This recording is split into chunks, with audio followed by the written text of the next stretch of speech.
Where does a phenomenon begin? I'm proud to take the Ice Bucket Challenge. Ice Bucket Challenge for ALS. How does a movement start? This starts with one challenge. I am doing this in honor of Pete Frates. Pete Frates. With one name. Frates is swinging the bat today with an awful lot of confidence. As a hard-charging outfielder, Pete Frates was the team captain at Boston College in 2007. That's a grand slam home run for Peter Frates. A lifelong Red Sox fan, his finest moment in baseball came in one at-bat on his favorite field. 4 years after graduating, Frates was playing in a men's league in Boston in 2011 when he sensed something was wrong with his body. In March of 2012, after months of guessing, a neurologist delivered the news. And he looked straight at Pete and he said, honestly, I don't know how to tell a 27-year-old this. Pete, I believe you have ALS. I just started screaming, oh my God, my son's gonna die. I've always kind of been a positive guy. For me, it was okay. Pete made a choice. He would attack the disease. He would make a difference. He would make his fight matter. In March 2013, he earned an audience with the Food and Drug Administration in Washington with a simple goal: more attention and more action. I ask of you, let's speed up the process. Let's work together, and let's get this disease a thing of the past. Thank you.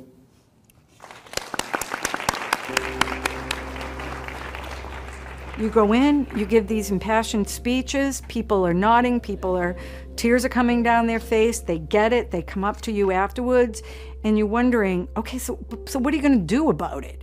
What is the action item? What is the goal?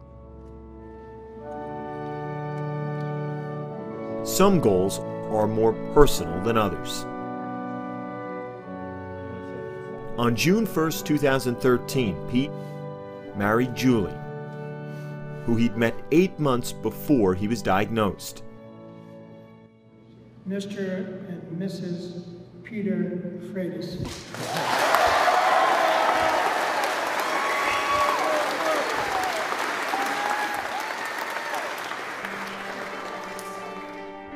Now almost entirely confined to a wheelchair, Pete walked her down the aisle.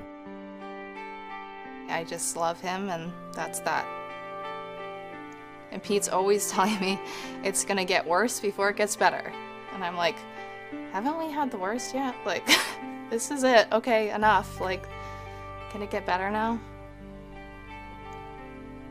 It's hard to just watch someone you love so much just,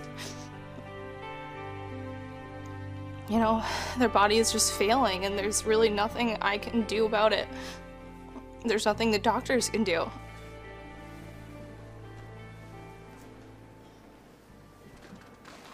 2.5 years after the diagnosis, Pete requires a full-time nurse for most daily activities. He uses a feeding tube to eat. He speaks through the use of a computer. And in September, he's due to be a father. Back in May, during one of the last times he was able to talk at all, he described that feeling. I can't imagine how happy I'm gonna be with my own little baby.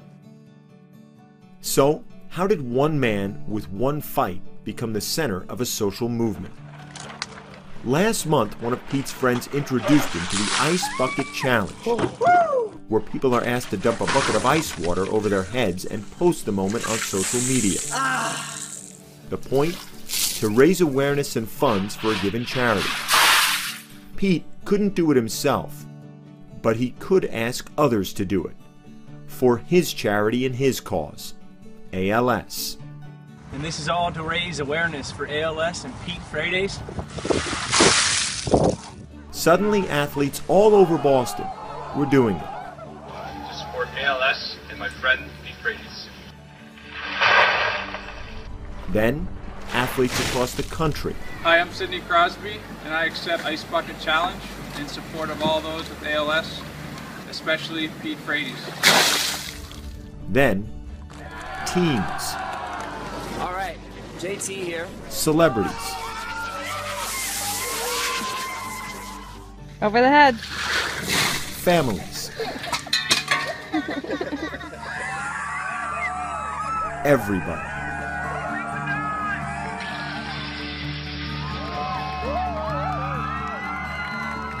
In less than a month, the challenge became a viral sensation and a fundraising engine.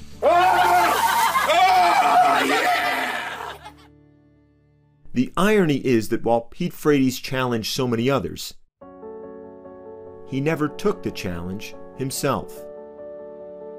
So, August 14th, in the perfect place on a perfect day, the outfield at Fenway, Pete Frates did what he's asked so many others to do.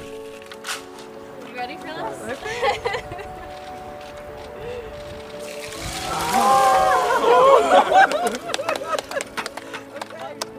Pete Frates and those who love him know the challenge goes on. But thanks to him, now so many others know it too.